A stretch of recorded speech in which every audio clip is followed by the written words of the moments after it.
नमस्कार बंधुरा जब फेयर यूट्यूब चैनल आरो एक गुरुत्वपूर्ण भिडियोते आपनादेर सबाइके जानाई स्वागतम। बंधुरा आजकेर भिडियोते आपनादेर सामने भीषण गुरुत्वपूर्ण एक चाकरिर विज्ञप्ति निये चले एसेछि, अर्थात इंडियन रेलवे थेके प्रकाशित नतून एक चाकरिर विज्ञप्ति आपनादेर संगे शेयर करते चलेछि, जेखाने आपनारा छेले ओ मेये उभय कैंडिडेट सरासरि एखानटाय आवेदन करते पारछेन। एबं एखानटाय आपनादेरके जानिये राखि जे एखानटाय किन्तु आपनादेर वेस्ट बेंगलेर मध्येई पोस्टिंग हये जाच्छे, अर्थात आपनादेर किन्तु निजेर जेलाते आपनारा एखानटाय पोस्टिंग पेये जाबेन। एबं एखानटाय शिक्षागत योग्यतार क्षेत्रे आपनारा जोदि शुधुमात्र माध्यमिक पास करे थाकेन ताहलेई आपनारा एखानटाय आवेदन करते पारबेन। एबं आपनादेर अनेकेर प्रश्न थाके जे आपनादेर रेले आवेदन करबार जोन्नो आईटीआई पास शिक्षागत योग्यता लागबे किना। तो बंधुरा आपनादेरके जानिये राखि एखानटाय शुधुमात्र माध्यमिक पास करे थाकलेई आपनारा आवेदन करते पारबेन, कोनो रकम आईटीआई शिक्षागत योग्यतार प्रयोजन नेই। एबं आपनादेर न्यूनतम बयस सीमा जोदि 18 बछर हये थाके ताहलेई किन्तु आपनारा एखानटाय छेले ओ मेये उभय प्रार्थी आवेदन करते पारछेन। एबं एखानटाय भीषण बड़ किन्तु एकटी चाकरिर सुयोग रयेछे आपनादेर प्रत्येकेर जोन्नो। तो अवश्यई भिडियोटिके स्किप ना करे सम्पूर्ण भिडियोटी देखार चेष्टा करबेन। अफिशियल नोटिफिकेशने कि डिटेल्स रयेछे, एछाड़ाओ आपनारा कि करे एखानटाय आवेदन करबेन विस्तारित तथ्य शेयर करे देब आजकेर एई एकटी भिडियोर माध्यमे। तो अवश्यई आपनारा जारा एखोनो पर्यन्त आमादेर एई जब फेयर यूट्यूब चैनलके सबस्क्राइब करेननि तादेर उद्देश्ये बोलछि, अवश्यई आपनारा आमादेर एई जब फेयर यूट्यूब चैनलके सबस्क्राइब करे दिये पाशे थाका बेल आइकनटिके बाजिये देबेन प्रतिनियत सरकारी चाकरिर आपडेट पाওয়ার জন্য। तो बंधुरा चलुन एबारे आमरा चले যাব सरासरि प्रकाशित हওয়া अफिशियल नोटिफिकेशने। तो बंधुरा आमरा चले एसेछि सरासरि अफिशियल नोटिफिकेशने। आपनारा अन स्क्रिन देखते पाচ্ছেন যে এখানটায় কিন্তু আবেদন করার লাস্ট ডেট রয়েছে 13/5/2024, অর্থাৎ আপনারা কিন্তু এখানটায় সরাসরি আবেদন করতে পারবেন 13ই মে 2024 তারিখ পর্যন্ত। সরাসরি কিন্তু আপনারা এখানটায় আবেদন করতে পারবেন ছেলে ও মেয়ে উভয় প্রার্থী। এবং অবশ্যই আপনারা মাথায় রাখবেন আপনাদের এখানটায় আবেদন করার লাস্ট ডেট রয়েছে 13ই মে 2024 তারিখ পর্যন্ত, ঠিক আছে। এবং এখানটায় আবেদন করবার জন্য আপনাদের এডুকেশন কোয়ালিফিকেশন কি লাগবে দেখুন। তো বন্ধুরা এখানটায় দেখুন, এখানটায় আবেদন করতে হলে আপনাদের শিক্ষাগত যোগ্যতা চাওয়া হয়েছে। আপনারা যদি শুধুমাত্র ক্লাস 10 পাস করে থাকেন, অর্থাৎ আপনারা যদি এখানটায় শুধুমাত্র মাধ্যমিক পাস করে থাকেন যে কোনো স্বীকৃত প্রতিষ্ঠান থেকে, তাহলেই কিন্তু আপনারা এখানটায় আবেদন করতে পারবেন। এবং এখানটায় কোনো রকম আইটিআই শিক্ষাগত যোগ্যতার আপনাদের প্রয়োজন নেই, শুধুমাত্র কিন্তু আপনারা এখানটায় মাধ্যমিক পাস করে থাকলেই আবেদন করতে পারছেন। এবং আপনাদের বয়স সীমা যদি ন্যূনতম 18 বছর হয়ে থাকে তাহলেই কিন্তু আপনারা এখানটায় সরাসরি কিন্তু আবেদন করতে পারছেন, ঠিক আছে। অর্থাৎ এখানটায় যে কোনো স্বীকৃত প্রতিষ্ঠান থেকে যে কোনো শাখায় আপনারা শুধুমাত্র মাধ্যমিক পাস করে থাকলে আপনারা এখানটায় আবেদন করতে পারছেন। ভীষণ বড় অপরচুনিটি রয়েছে আপনাদের প্রত্যেকের জন্য। তো এখানটায় দেখুন বয়স সীমার কথাও কিন্তু লিখে দেওয়া রয়েছে, আমি আপনাদেরকে একবার দেখিয়ে দিচ্ছি। তো বন্ধুরা দেখুন এখানটায় বয়স সীমার কথা লিখে দেওয়া রয়েছে। মিনিমাম আপনাদের যদি 18 বছর বয়স সীমা হয়ে থাকে তাহলেই আপনারা এখানটায় আবেদন করতে পারবেন। এবং আপনাদেরকে জানিয়ে রাখি এখানটায় কিন্তু ম্যাক্সিমাম বয়স সীমার কথা লিখে দেওয়া নেই, কিন্তু এর আগে যে নোটিফিকেশনগুলি প্রকাশ করা হয়েছিল সেখানটায় কিন্তু স্পষ্ট লিখেই দেওয়া ছিল যে 18 থেকে 40 বছর পর্যন্ত আবেদন করতে পারবেন। তো এখানেও কিন্তু আপনারা 40 বছর পর্যন্ত আবেদন করতে পারছেন। অর্থাৎ এখানটায় মিনিমাম আপনাদের বয়স সীমা যদি 18 বছর হয়ে থাকে এবং ম্যাক্সিমাম বয়স সীমা যদি আপনাদের 40 বছর হয়ে থাকে তাহলেই আপনারা এখানটায় আবেদন করতে পারবেন। এবং আপনারা যারা এসসি এসটি ওবিসি ক্যাটাগরির প্রার্থীরা থাকবেন তারা কিন্তু সরকারের নিয়ম অনুযায়ী বয়সে যথারীতি ছাড় পেয়ে যাবেন। অর্থাৎ ওবিসি ক্যাটাগরির প্রার্থী হয়ে থাকলে আপনারা এখানটায় 18 থেকে 43 বছর পর্যন্ত আবেদন করতে পারবেন। এবং আপনারা যদি এখানটায় এসসি এসটি ক্যাটাগরির প্রার্থী হয়ে থাকেন তাহলে আপনারা কিন্তু এখানটায় 18 থেকে 45 বছর পর্যন্ত আবেদন করতে পারবেন। এবং আপনারা যদি ইউআর ক্যাটাগরির প্রার্থী হয়ে থাকেন তাহলে আপনারা এখানটায় 18 থেকে 40 বছর পর্যন্ত আবেদন করতে পারছেন। তো বন্ধুরা এরপরে দেখুন এরপরে এখানটায় কি লিখে দেওয়া রয়েছে। এখানটায় কিন্তু আপনাদের লিখে দেওয়া রয়েছে যে আপনারা যে এখানটায় আবেদন করবেন, আবেদন করবার জন্য আপনাদের কিন্তু একটি ক্লিয়ারেন্স সার্টিফিকেট নিতে হবে। অর্থাৎ আপনাদের নামে বা আপনাদের এগেনস্টে কোনো রকম ক্রিমিনাল রেকর্ড নেই সেই বিষয়ে একটি কিন্তু আপনারা আপনাদের নিয়ারেস্ট পুলিশ স্টেশন থেকে আপনারা একটি কিন্তু ক্লিয়ারেন্স সার্টিফিকেট নেবেন। এবং তারপর কিন্তু আপনাদের সেই ক্লিয়ারেন্স সার্টিফিকেট অ্যাপ্লিকেশন ফর্মের সঙ্গে এনক্লোজ করে কিন্তু নির্দিষ্ট অ্যাড্রেসে কিন্তু জমা করতে হবে, তাহলে কিন্তু আপনাদের এখানটায় আবেদন প্রক্রিয়া কমপ্লিট হয়ে যাবে। অর্থাৎ এখানটায় আপনাদের নামে বা আপনাদের এগেনস্টে কোনো রকম ক্রিমিনাল রেকর্ড নেই সেই বিষয়ে কিন্তু আপনারা একটি আপনাদের নিজের যে পুলিশ স্টেশন থাকবে সেই পুলিশ স্টেশন থেকে কিন্তু আপনারা একটি ক্লিয়ারেন্স সার্টিফিকেট কিন্তু সংগ্রহ করবেন এবং তারপরেই কিন্তু আপনাদের এখানটায় আবেদন প্রক্রিয়া কমপ্লিট করা হবে। তো বন্ধুরা চলুন এবারে আমি দেখিয়ে দিচ্ছি যে আপনারা এখানটায় আবেদন প্রক্রিয়া কমপ্লিট করবেন কি করে, ঠিক আছে। তো বন্ধুরা আপনাদেরকে জানিয়ে রাখি আপনারা যে এখানটায় অ্যাপ্লিকেশন ফর্মটি দেখতে পাচ্ছেন এই অ্যাপ্লিকেশন ফর্ম কিন্তু আপনারা এই যে অফিসিয়াল নোটিফিকেশন কিছুক্ষণ আগে আমি আপনাদের দেখালাম সেই অ্যাপ্লিকেশন ফর্মটি কিন্তু আপনারা সেই নোটিফিকেশনে পাবেন না।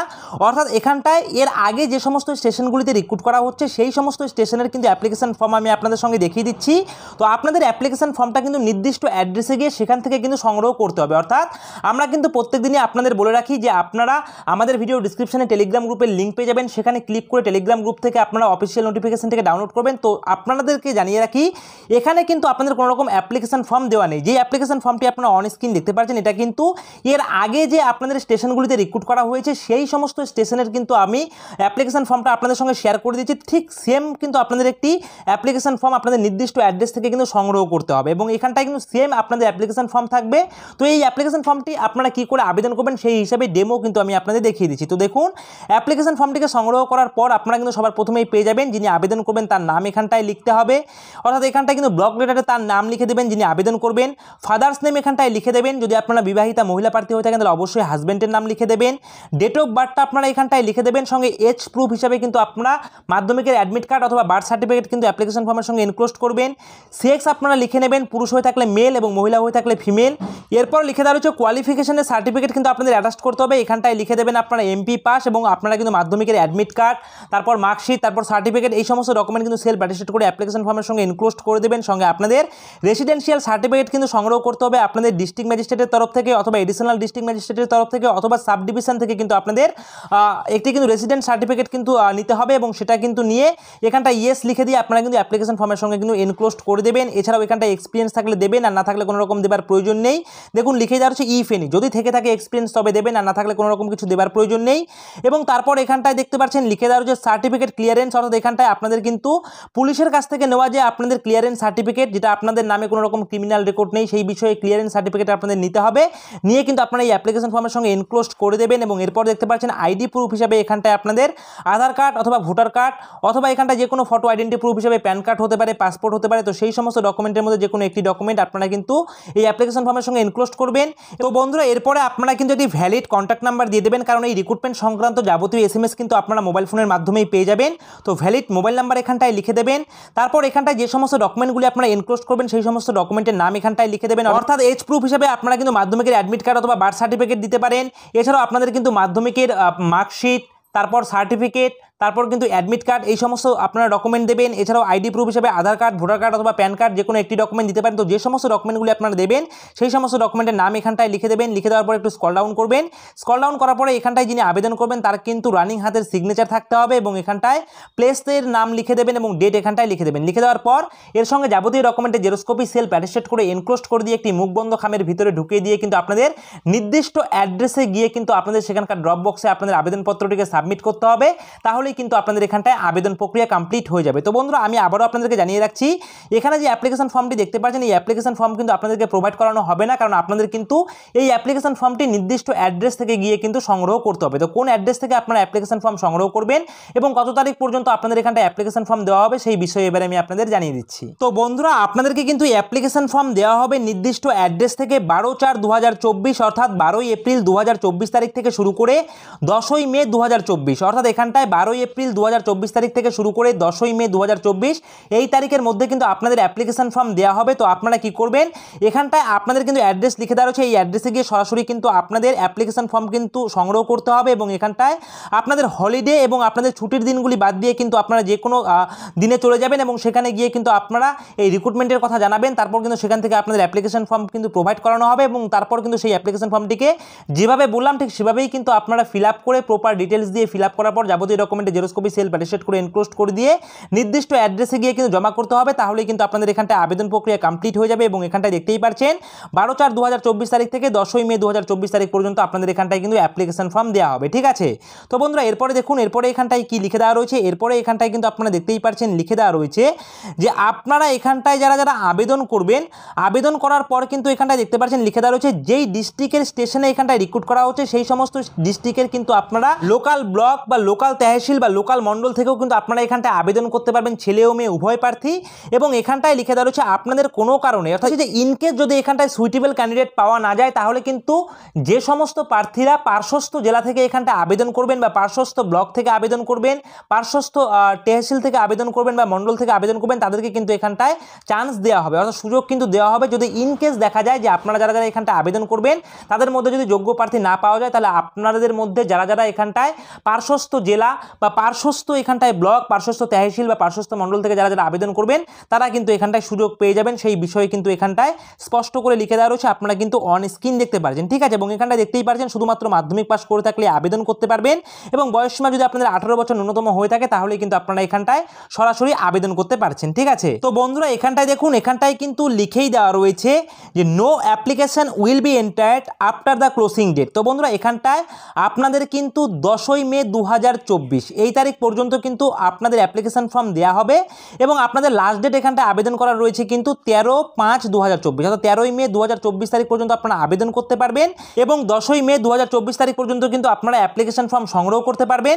তো আপনাদের কিন্তু এখানটায় 13ই মে 2024 তারিখের পর যদি কেউ এখানটায় অ্যাপ্লিকেশন ফর্ম সাবমিট করেন তাহলে কিন্তু সেই অ্যাপ্লিকেশন ফর্ম বাতিল হয়ে যাবে, সেই বিষয়ে এখানটায় লিখে দেওয়া রয়েছে, আপনারা দেখতেই পারছেন। এবং এখানটায় দেখতে পাচ্ছেন এখানটায় সরাসরি কিন্তু আপনাদের হলিডে এবং আপনাদের কিন্তু বাদবাকি যে ছুটির দিনগুলি বাদ দিয়ে আপনাদের যে কোনো ওয়ার্কিং ডেতে গিয়ে আপনারা কিন্তু সেখানকার ড্রপ বক্সে আপনাদের কিন্তু অ্যাপ্লিকেশন ফর্মটিকে সাবমিট করবেন, তাহলেই কিন্তু আপনাদের এখানটায় আবেদন প্রক্রিয়া কমপ্লিট হয়ে যাবে, সেই বিষয়ে কিন্তু এখানটায় স্পষ্ট করে লিখে দেওয়া রয়েছে। তো বন্ধুরা চলুন এবারে আমি আপনাদের দেখিয়ে দিচ্ছি যে এখানটায় আপনাদের স্যালারি কেমন দেওয়া হবে। বন্ধুরা দেখতেই পাচ্ছেন স্যালারির ক্ষেত্রে কিন্তু এখানটায় কোনো রকম নির্দিষ্ট পরিমাণে স্যালারি নেই, এখানটায় কিন্তু আপনাদের যে যতটা পরিমাণ টিকিট সেল করতে পারবে তার উপরে কিন্তু বেসিস করে আপনাদের কিন্তু কমিশন বেসিস আপনাদের এখানটায় স্যালারি দেওয়া হবে, আপনারা অন স্ক্রিন দেখতে পাচ্ছেন। তো এখানটায় দেখতেই পাচ্ছেন লিখেই দেওয়া রয়েছে আপনাদের কিন্তু এখানটায় শেষে কমিশন বেসিস কিন্তু একটি হিসেব করে তারপর কিন্তু আপনাদের এখানটায় স্যালারি দেওয়া হবে। সুতরাং এখানটায় কিন্তু আপনারা মিনিমাম 15,000 টাকা থেকে শুরু করে কিন্তু 20,000 টাকা প্রত্যেক মাসে কিন্তু আপনারা স্যালারি কিন্তু নিতে পারবেন, যদি আপনারা মনোযোগ সহকারে এই কাজটি করেন বা মনোযোগ সহকারে যদি আপনারা টিকিট সেল করতে পারেন তাহলে অবশ্যই কিন্তু আপনারা 15 থেকে 20,000 এমনকি 25,000 30,000 পর্যন্ত কিন্তু এখানটায় প্রত্যেক মাসে আপনারা কমিশন বেসিস স্যালারি কিন্তু পেতে পারেন। ঠিক আছে, তো বন্ধুরা চলুন এবারে আমি আপনাদের দেখিয়ে দিচ্ছি যে আপনারা অ্যাপ্লিকেশন ফর্ম সাবমিট করবেন কোন অ্যাড্রেসে। তো বন্ধুরা অ্যাপ্লিকেশন ফর্ম সাবমিট করার অ্যাড্রেস আপনারা এখানটায় দেখতেই পাচ্ছেন লিখেই দেওয়া রয়েছে, ড্রপ বক্সে গিয়ে আপনাদের অ্যাপ্লিকেশন ফর্মকে সাবমিট করতে হবে। এখানটায় আপনারা কিন্তু অন স্ক্রিন দেখতে পাচ্ছেন আলিপুরদুয়ার ডিভিশন থেকে কিন্তু এখানটায় রিক্রুটমেন্ট জারি করা হয়েছে, এখানটায় কিন্তু আলিপুরদুয়ার জংশনের একটি অ্যাড্রেস লিখে দেওয়া রয়েছে, এই অ্যাড্রেসে গিয়ে আপনাদের অ্যাপ্লিকেশন ফর্মটিকে সাবমিট করবেন, তাহলে আপনাদের এখানটায় কিন্তু আবেদন প্রক্রিয়া কমপ্লিট হয়ে যাবে, এবং এখান থেকেই কিন্তু আপনাদের অ্যাপ্লিকেশন ফর্ম কিন্তু সংগ্রহ করতে হবে। ঠিক আছে, এবং এখানটায় আবেদন করার লাস্ট ডেট রয়েছে 13ই মে 2024 তারিখ পর্যন্ত, আপনারা কিন্তু অন স্ক্রিন দেখতে পাচ্ছেন। ঠিক আছে, তো বন্ধুরা এবারে দেখুন এখানটায় কোন কোন স্টেশনে আপনাদের এখানটায় রিক্রুট করানো হচ্ছে সেই বিষয়ে কিন্তু লিখেই দেওয়া রয়েছে, দেখতে পাচ্ছেন এখানটায় কিন্তু আলিপুরদুয়ার ডিভিশনের বাঁশবাড়ি এবং টিপকাই বলে দুটি স্টেশনে কিন্তু রিক্রুট করা হচ্ছে, স্টেশন কোড আপনারা কিন্তু এখানটায় অন স্ক্রিন দেখতে পাচ্ছেন। ঠিক আছে, এবং এখানটায় অ্যাড্রেস লিখে দেওয়া রয়েছে আলিপুরদুয়ার ডিভিশনের কিন্তু আলিপুরদুয়ার জংশনে একটি অ্যাড্রেস লিখে দেওয়া রয়েছে, এই অ্যাড্রেস থেকে আপনাদের অ্যাপ্লিকেশন ফর্মকে সংগ্রহ করতে হবে, তারপর কিন্তু আপনাদের এই অ্যাড্রেসেই কিন্তু আপনাদের আবার আগামী 13/5/2024 তারিখের আগে অ্যাপ্লিকেশন ফর্ম কিন্তু সাবমিট করতে হবে, তাহলেই কিন্তু আপনাদের এখানটায় আবেদন প্রক্রিয়া কমপ্লিট হয়ে যাবে। তো বন্ধুরা আপনারা যারা অন্যান্য জায়গা থেকে এই ভিডিওটি দেখছেন অবশ্যই কিন্তু আপনাদের রেলওয়ে ডিভিশনের নাম কিন্তু আমাদের এই ভিডিওর কমেন্ট বক্সে লিখে দেবেন, এছাড়াও আপনাদের স্টেশনের নামও কিন্তু আমাদের এই ভিডিওর কমেন্ট বক্সে লিখে দেবেন, কারণ আপনারা দেখতেই পারছেন যে প্রতিনিয়ত কিন্তু আপনাদের পশ্চিমবঙ্গের প্রতিটি রেলওয়ে স্টেশনে কিন্তু রিক্রুট করা হচ্ছে STBA পোস্টে, অর্থাৎ স্টেশন টিকিট বুকিং এজেন্ট পোস্টে এখানটায় রিক্রুট করা হচ্ছে। সুতরাং অবশ্যই আপনারা কিন্তু আপনাদের রেলওয়ে স্টেশনের নাম অর্থাৎ আপনাদের নিয়ারেস্ট রেল স্টেশনের নাম এবং আপনাদের কিন্তু রেলওয়ে ডিভিশনের নাম কিন্তু অবশ্যই লিখে দেবেন আমাদের ভিডিওর কমেন্ট বক্সে, তাহলে কী হবে যে আপনার জেলার আপনার রেলওয়ে স্টেশনের যে কোনো ছোট বড় চাকরির বিজ্ঞপ্তি প্রকাশিত হওয়ার সঙ্গে সঙ্গে আপনারা কিন্তু আমাদের এই জব ফেয়ার ইউটিউব চ্যানেলে প্রতিনিয়ত ভিডিও পেয়ে যাবেন। তো বন্ধুরা এই রয়েছে আজকের ভিডিওটি ভালো লাগলে অবশ্যই ভিডিওটিতে একটি লাইক করবেন, কমেন্ট করবেন, শেয়ার করবেন, আর এভাবেই আপনারা আমাদের এই জব ফেয়ার ইউটিউব চ্যানেলের পাশে থাকবেন। সকলে মিলে ভালো থাকবেন, সুস্থ থাকবেন। জয় হিন্দ।